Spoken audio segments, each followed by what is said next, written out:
ఇప్పుడు చెప్పక్క. అక్క నీ ప్రాబ్లం నేను సాల్వ్ చేస్తానక్క. ఆ అమెరికన్ సెమెట్రిక్ అసోసియేషన్ డీటెయిల్స్ నేను తీసుకొస్తానక్క నీకు. ఇదిగో డెలవరీలో చనిపోయిన ఇండియన్ సమాధుల వివరాలు అన్ని ఇందులో ఉంటాయి. మరి ఇందులో కొంతమంది ఫోటోస్ లేవు. ఆ ఫోటోలు లేని వాళ్ళ అడ్రస్కి వెళ్దాం, వాళ్ళ ఫోటోలు చూద్దాం, ఏదో క్లూ దొరకచ్చు కదా. మార్చి పాసం నీవేనని నా మనసును ఖైదు చేసే బంధం అది నీదని మన ప్రేమకు సాక్ష్యమని నీ వదిలిన జ్ఞాపకాలు నా పాలిట దీపాలుగా మిగిలిన ఈ ఆనవాలు నా మదిలో పదిలమే కదా. నువ్వే జాడలేని తోడై నన్నే తావిలేని నావే ఎదనే గురివే మన్విలేని బాధై నీవెవరివయ్యా.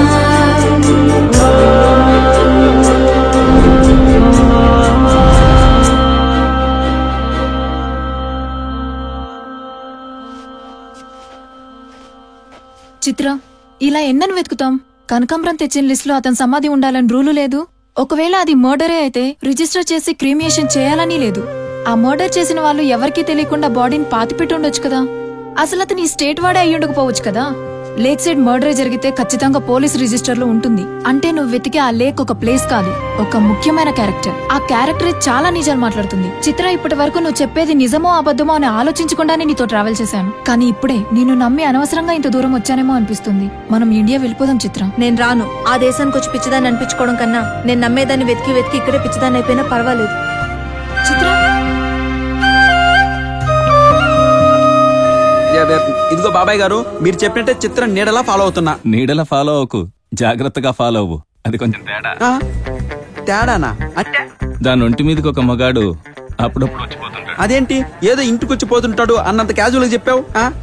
అంటే చిత్ర స్పిరిట్ పర్సనాలిటీ? స్ప్లిట్ పర్సనాలిటీరా. మరి వచ్చిపోయి అతిథి పాత్రని ఎలా గుర్తుపట్టడం? అతను ఆమె ఒంటి మీదకి వస్తున్నప్పుడు చిన్న గురకొస్తుంది. అమ్మో, నాకు ఇక్కడ వణుకొస్తుంది బాబాయ్.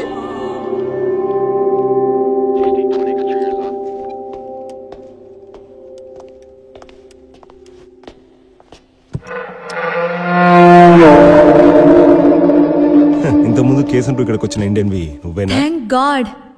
Indian officer? ఇండియన్ బ్రీడ్ ని, ఇండియన్ ని కాదు. ఏంటి విషయం? నా పేరు చిత్ర. చిత్ర, జ్యోతి చిత్ర. జస్ట్ జోక్ చేశాను. నాకు జోకులన్నా సిగరెట్లన్నా పడవు. నీకు ఇష్టం లేదని మానేయడానికి, పడదని పారేయడానికి నువ్వేం నా వైఫ్వి కాదు, కీపువి కాదు. Okay cool. ఇంతకీ వచ్చిన పనేంటి? నాకు లేక్ సైడ్ జరిగిన మర్డర్స్ గురించి ఇన్ఫర్మేషన్ కావాలి. నువ్వు అడగగానే చెప్పడానికి ఇదేం ఇన్ఫర్మేషన్ సెంటర్ కాదు, ఇన్వెస్టిగేషన్ సెంటర్. సర్లే, అసలు నువ్వు ఎవరు, ఎందుకు వచ్చావు? నేను వైజాగ్ లో ప్రొఫెసర్ గా వర్క్ చేస్తున్నాను. కొంతకాలంగా నాకు ఎవరో ఒక వ్యక్తిని ఒక లేడీ చంపేసినట్టు కలుస్తుంది. ఆ చంపిన ప్లేస్ ఇక్కడే ఉందని నాకు తెలిసింది. ఆ చనిపోయిన మనిషి గురించి డీటెయిల్స్ కొన్ని కావాలి. జోకా? సార్, ఇది జోక్ కాదు, నా లైఫ్. సరే సరే, ఇంతకీ ఆ మనిషి పేరేంటో తెలుసా? తెలీదు. ఫోటో ఏదన్నా ఉందా? ఆ మనిషిని ఐడెంటిఫై చేసే ఒక్క క్లూ ఉందా? లేదు. నువ్వు చెప్పే ఆ మనిషి అసలు ఉన్నాడా లేడా? తెలీదు. అయితే నువ్వు రావాల్సిన ప్లేస్ ఇది కాదు. ఇక్కడి నుంచి 2 మైళ్ళ దూరంలో ఉంది మెంటల్ హాస్పిటల్. అక్కడికి వెళ్ళి నీ పిచ్చి కథలని చెప్పు, జాగ్రత్తగా వింటా. నేను మీకు ఒక ప్రాణం పడే బాధ గురించి చెప్తుంటే మీకు అది కథలా ఉందా? ఎగ్జాక్ట్లీ. దీన్నే తెలుగులో కాకమ్మ కథలు అంటారు, అదే ఇంగ్లీష్ లో కాక్ అండ్ బుల్ స్టోరీస్ అంటారు. ముందుకెళ్ళి హాలీవుడ్ స్టూడియోలో చెప్పు నీ కథ, మంచి డిమాండ్ ఉంటుంది. Sir, give respect.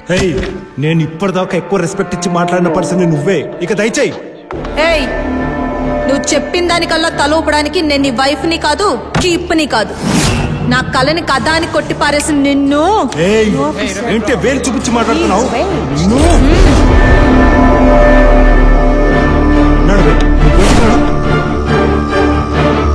ఇంకోసారి ఈ ఏరియాలో కనిపించవు. చిత్ర, హాయ్. జరిగిందంతా నేను చూశాను. అతను మీతో చాలా రూడ్ గా బిహేవ్ చేశాడు. దానికి నేను మీకు సారీ చెప్తున్నాను. ఓ సారీ, నేనెవరో మీకు చెప్పలేదు కదా. ఐఎమ్ సంయుక్త. ఇదే వింగ్ లో స్పెషల్ ఆఫీసర్ గా వర్క్ చేస్తున్నాను. మీరేమనుకోకపోతే మిమ్మల్ని ఒక విషయం అడగొచ్చా? కళ్ళ ముందున్న మనుషుల్ని పట్టించుకొని ఈ రోజుల్లో కల్లోకొచ్చే మనిషి గురించి ఎందుకండి అంత తపన పడుతున్నారు? నేను వెతికే వ్యక్తి ఎవరో కాదు, నా తండ్రి. ఫాదరా?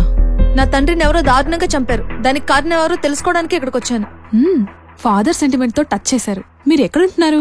డెల్వేర్ లో. మీ కేసు సాల్వ్ అయ్యేంత వరకు మీకు అభ్యంతరం లేకపోతే మీరు నా దగ్గరే ఉండొచ్చు. నేను మీ మీదే ఎందుకు ఇంత ఇంట్రెస్ట్ చూపిస్తున్నానని మీకు డౌట్ రావచ్చు.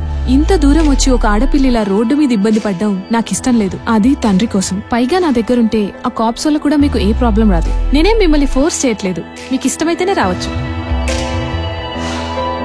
ఓకే.